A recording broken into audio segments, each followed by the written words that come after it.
Hi, I'm astrologer Penny Dix, and welcome, Leo, to your ultimate overview of the astrological energies that you can use to empower you through 2026.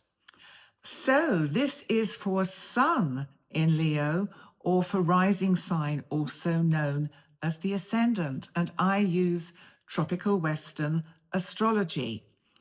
Now, before I launch into what's going to be happening for you next year, I just want to mention that I can't possibly tell you everything that is going to unfold in 2026. We'd be here for hours. But because it is quite a full year of transits and just some interesting energies that are unfolding.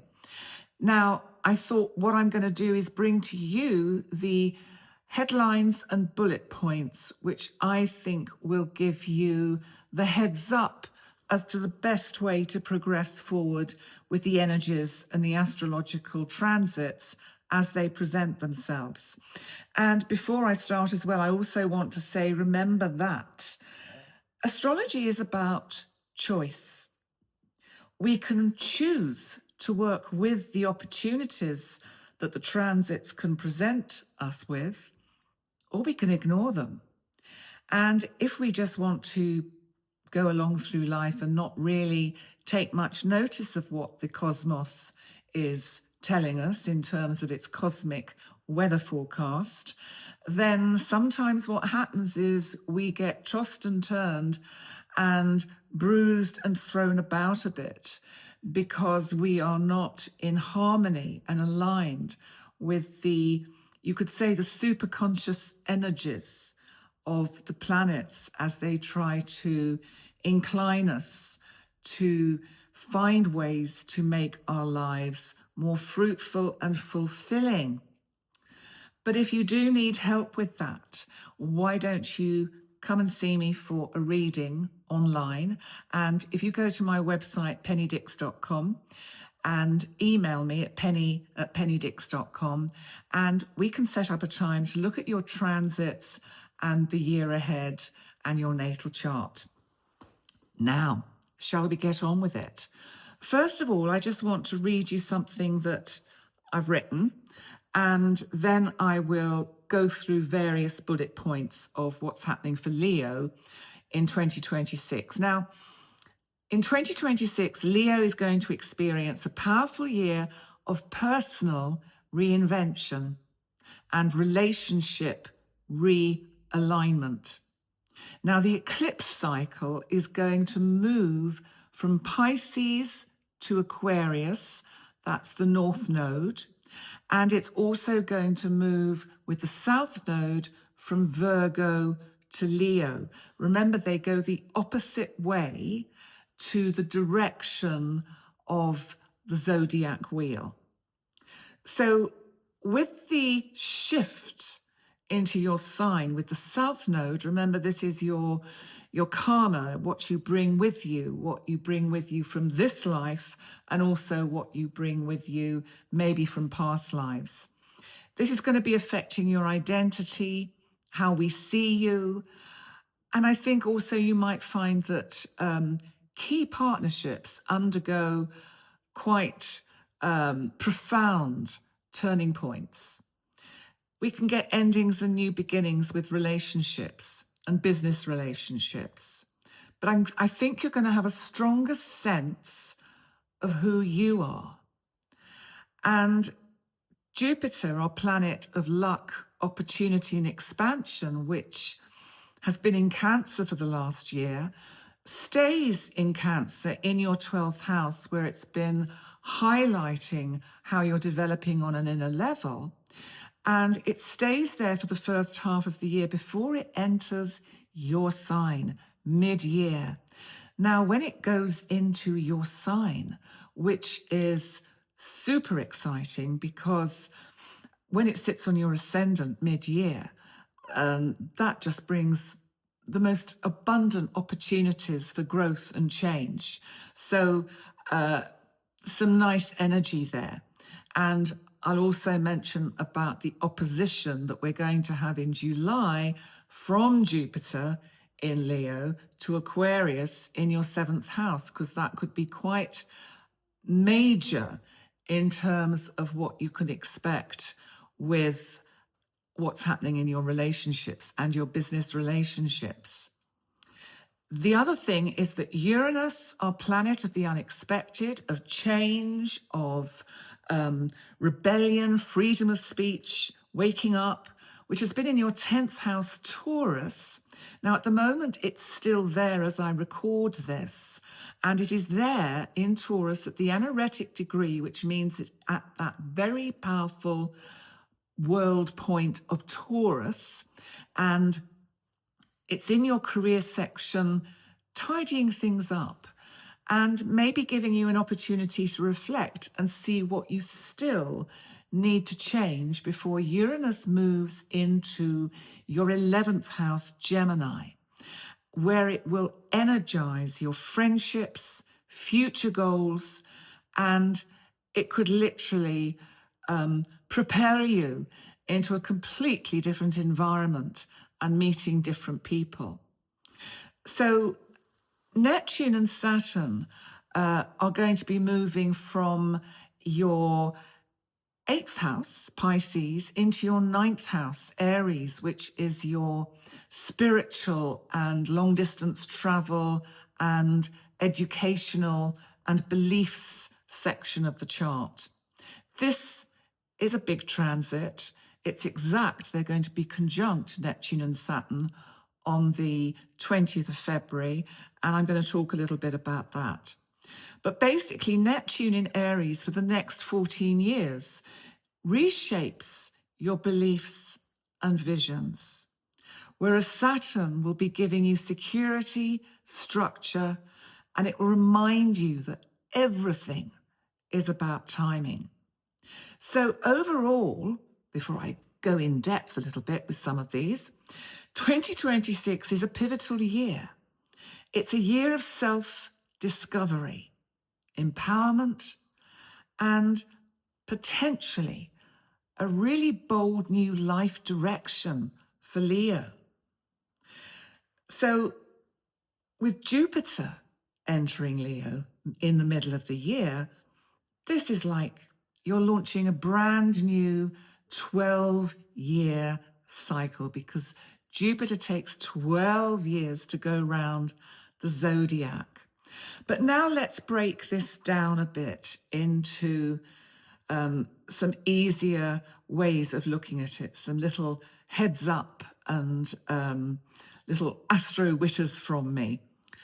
So let's deal with Saturn and Neptune first, because first of all, the first half of the year, which is basically January, February, March, April, May, till June, and also really July, are quite formative and transforming and changing.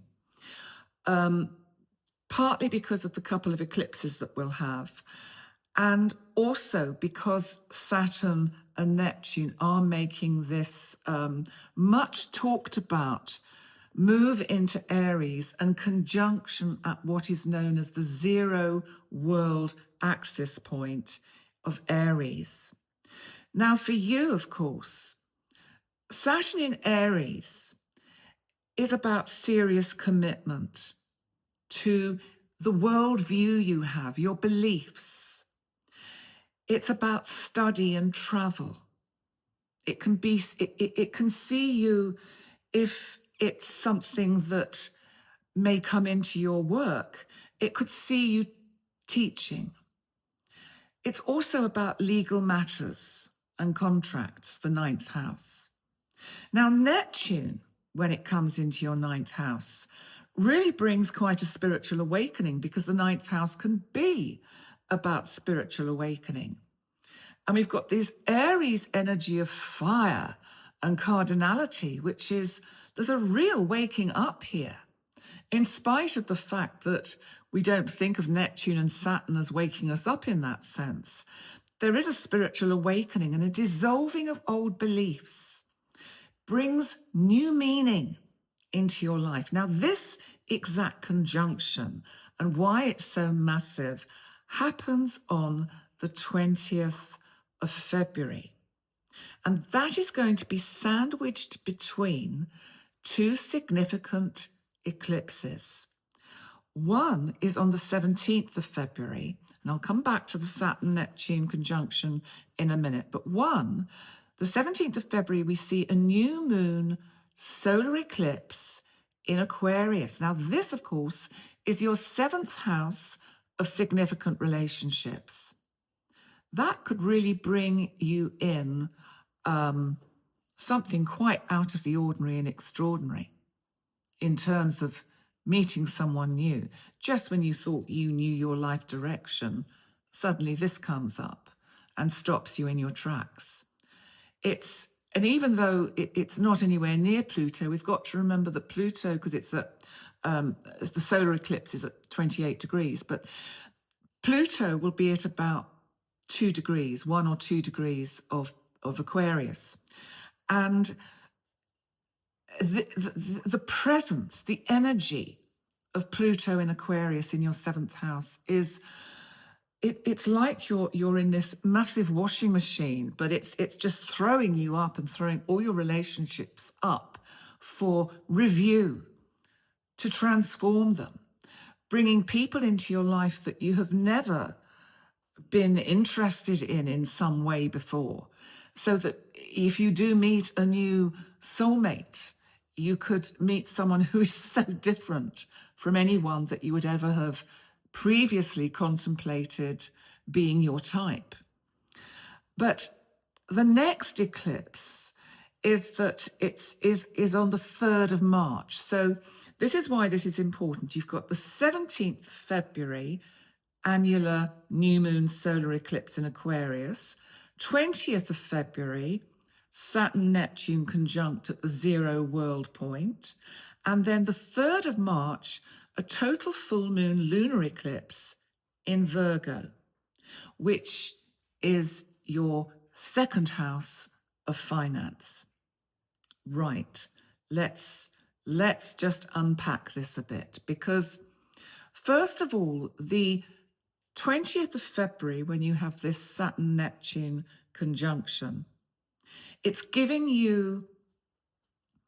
really is giving you a platform to look at, should you choose, how you can start manifesting some of the dreams you've perhaps always had.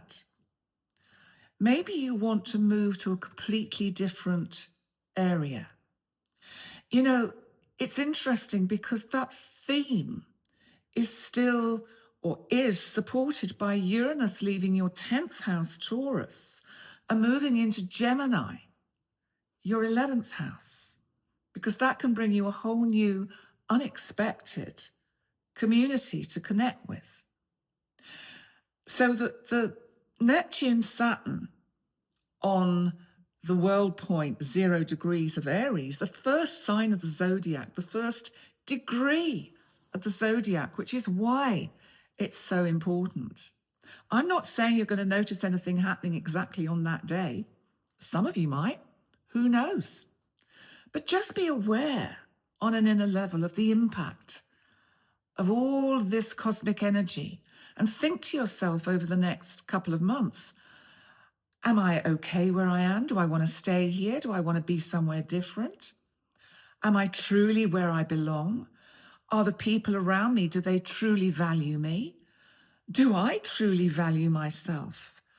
Am I selling myself short? Is there something I could do which would enhance my life? Whatever age you are, years don't matter. You know, just to let you know, I launched this YouTube channel and business, my astrology business, at 65 in 2020. And I'm 70 now. And I'm just going to work with the energies and continue for as long as I have the stamina and the energy to do these videos and to see clients. So this is why the beginning of the year is almost very formative in what you can expect to unfold through the rest of the year. So I think there's a sense with this conjunction between Saturn and Neptune that you'll have a spiritual shift and you're viewing the bigger picture, your awareness of your part in the bigger picture. And that's probably already been unfolding, and that will continue to unfold. And that will go on long into the future, beyond the 20th of February.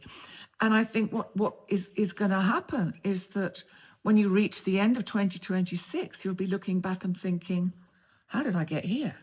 And wow, even if you haven't physically moved, you'll be in such a different place in yourself. So that's the first major headline I want to give you for 2026. And while I'm vaguely talking about the eclipses, I just want to bring up the fact that the nodes shift axis this year. So it's going to move from your 12th, 6th house, which is Cancer, sorry, I've done it the wrong way around. Your 2nd, 8th house, which is Virgo, Pisces. So your North Node is going to move from Pisces into Aquarius, your 7th house of significant relationships. Hence, that new moon solar eclipse on the 17th of February could bring somebody quite karmic into your life. And then the node, the South Node, is going to move from Virgo, which is your 2nd house of finance, into your sign, Leo. So this is really going to bring the focus on you, who you are, who you have become through this life, maybe who you have become through many lives, but certainly you will be aware of the transformational energies that Pluto has been triggering as it sat on your descendant in Aquarius, hovering opposite your ascendant, helping you transform and break free and break through who you used to be to who you are going to become. So on the 12th of August, there is a new moon total solar eclipse visible in Europe. It's in Leo.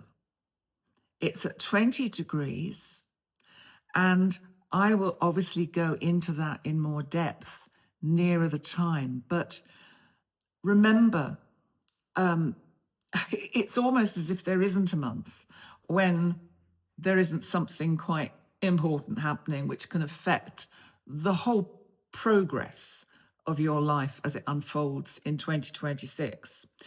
Because apart from probably, and I'll probably get this wrong, but May and October, September, October, no, but there's still quite a lot happening then, but I'm not going into that today. So the next full moon lunar eclipse is a partial lunar eclipse on August the 28th, and that's going to be back in Pisces, in your 8th house of shared resources, of transformation, of endings and beginnings. So that will see something finally closed, put to bed and finished. And it'll be a welcome conclusion. So let's have a look at Jupiter, our planet of luck, opportunity, expansion. And it's been in Cancer in your 12th house. And here it's been highlighting your inner world. It may have brought rumination, thinking about family, the past, about ancestry, about those that are no longer with you. And by the middle of the year, it will move in June into Leo, which of course is your sign. So you're going to have Jupiter. This is so great. I love it when this happens. I'm a Leo ascendant, so I'm looking forward to this. Jupiter will sit on your ascendant, and it will be bringing abundance of opportunities to you, just good fortune, and it's just lovely energy. So if unexpected opportunities appear, then make the most of them, because they're just going to be really good, really good. And what's going to happen is that as it hovers Jupiter in Leo at these first 2 to 3 degrees of your sign, it's going to oppose Pluto in Aquarius. This is in July. Yes, July is another month that we need to mark up in our calendars. And it's going to, this is like a very, very powerful planet has something to say to another very, very powerful planet that can transform your relationships. I think that Jupiter is bringing the opportunities for you, and it's quite a challenge with perhaps what you would like to see unfold in your up close and personal one-to-one relationships. But it's let's have a look, because you see, when Jupiter enters your sign, it's starting a new 12-year life cycle, because Jupiter takes approximately 12 years to go around the zodiac. What's it going to do in general whilst it's in Leo for the next year? Expand your confidence, give you more visibility, bring opportunities. I think it's, the second half of this year, because of what's unfolded, if you've taken advantage of it in the first half of the year, it's going to bring just wonderful feelings of joy.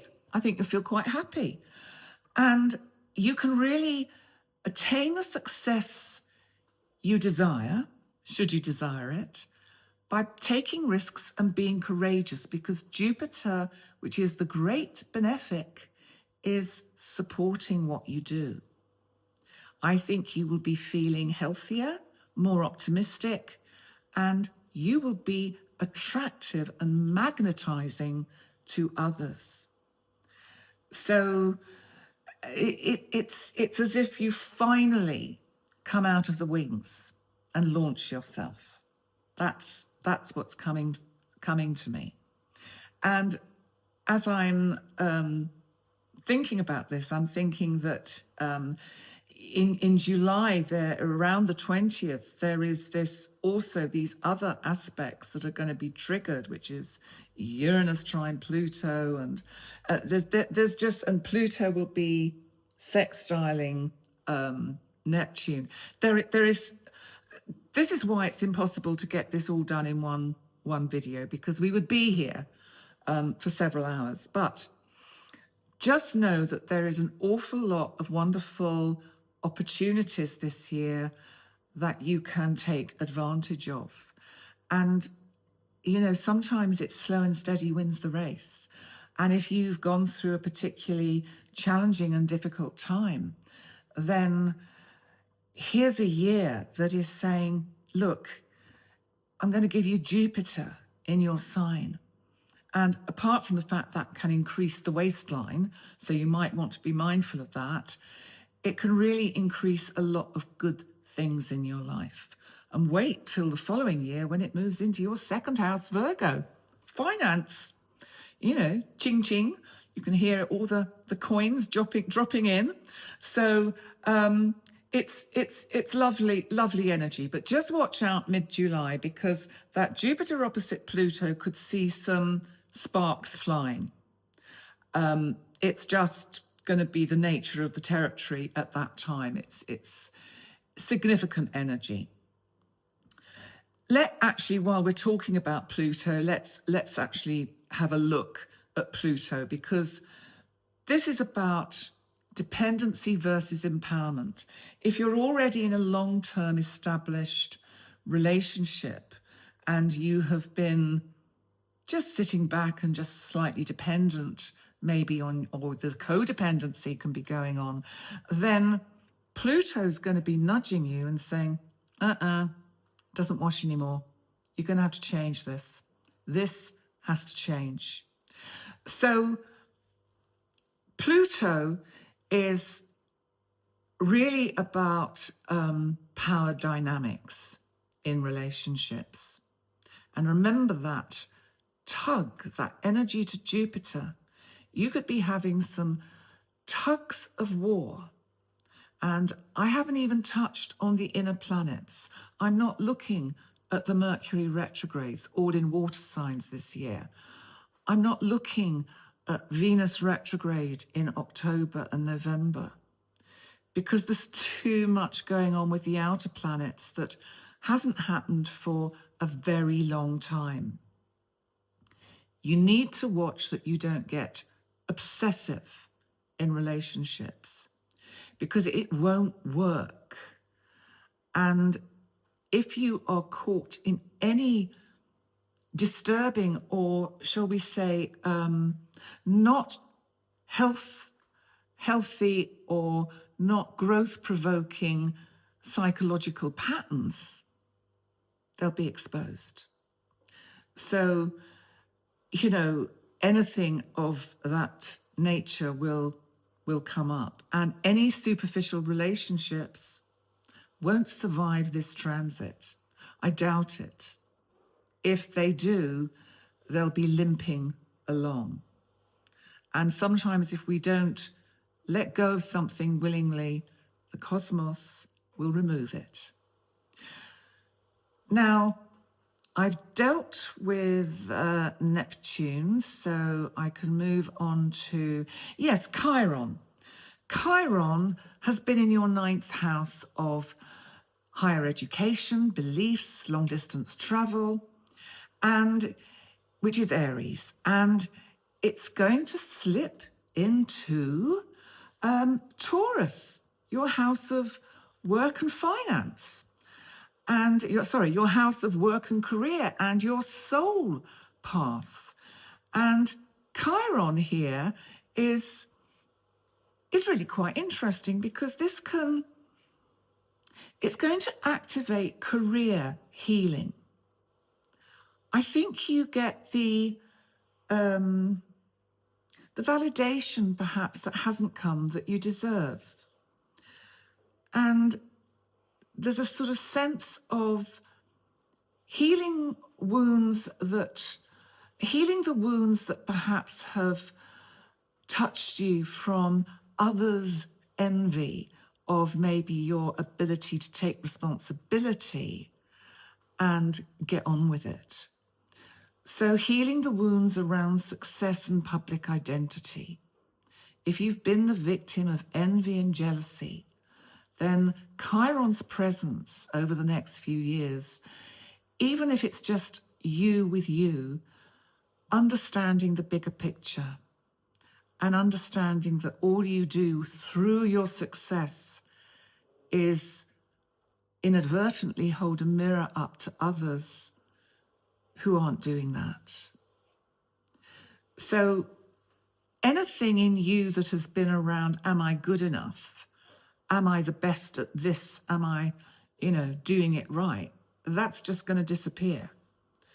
And you will, I think, anything that you're disappointed over, anything that you look back and think, oh, I could have done that better, or I should have done that, or why didn't I complete that particular training, or whatever, the disappointments will just lose their power over you. They'll cease to be relevant. You might find, depending what business you're in or career you're doing, new mentors appear that are more appropriate with what you're going to be doing going forward. Your vocation in general, your work, your soul path will become more authentic. So there's a theme here of rebirth for your career direction, destiny, and decisions around that.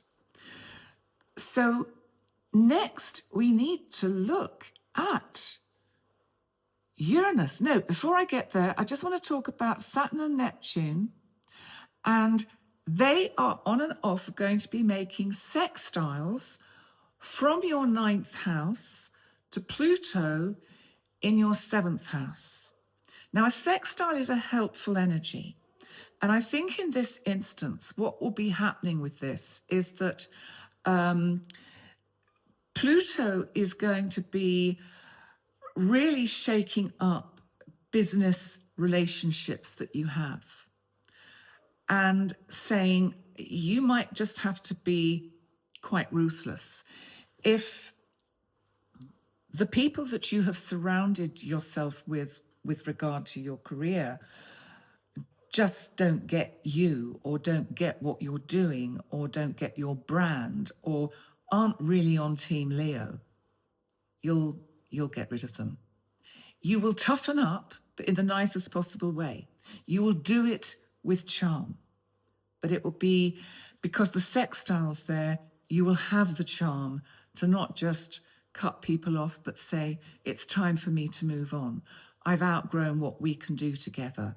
It's time for us to look at doing it in a different way. So then I want to come back to, or move forward to Uranus, because Uranus, as I said, is leaving Taurus, your 10th house, where it's been redefining your career. And so the pressure you have on your career is going to ease up a bit, because I think what's going to happen is that it's like, you know, Uranus is about aviation. Uranus is air and flying. And it's like, okay, you're at cruising altitude now. Everything that has unfolded before Uranus moves into Gemini mid-April, you're at cruising altitude. You can take your foot off the pedal. And so that once Uranus enters Gemini, it's going to be having much more impact on your friendships, the larger community, the bigger picture of the people you work with. Working over the internet, you know, maybe running online forums and workshops, depending what your line of work is. And you will see radical changes in the groups and friendships that you have around you. That's why I said earlier that combined with the Saturn-Neptune going into your 9th house about things at a distance, Uranus moving into this area that's about community can see you finding yourself suddenly taken from here, put here in a completely different community. And maybe that's because you move. And maybe that's because you've chosen to and wanted to. Some people might find they decide to move suddenly and quickly because it becomes necessary, maybe for their work. But it can mean a big change of location. And anything that you are doing online, Leo, can really take off. And you've got 7 years of this, and then you've got, 3 years of Saturn in Aries. Then it'll be on your midheaven. And when it goes into your 10th house, the structure, the stability, the foundations it's going to sort of lay down for your career is awesome.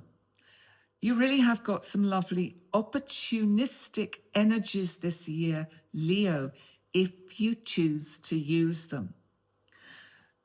And we mustn't forget that Uranus is going to be trining, which is a helpful aspect, Pluto in, of course, Aquarius, your 7th house, significant house of relationships and business partnerships. You might find you get unexpected relationships that come through your business. Maybe these are business partnerships. Maybe you meet somebody through the work you do that becomes an unexpected and very significant partner.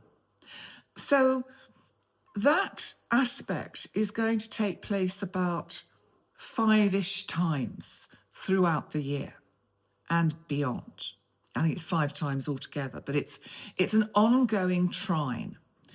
And the thing is with this transit is that nearer the time during the year, I will refer to these transits and remind everybody that this is a good time to, like for Leo, to take advantage of unexpected opportunities to meet new people, because they could transform your life and your career from Pluto.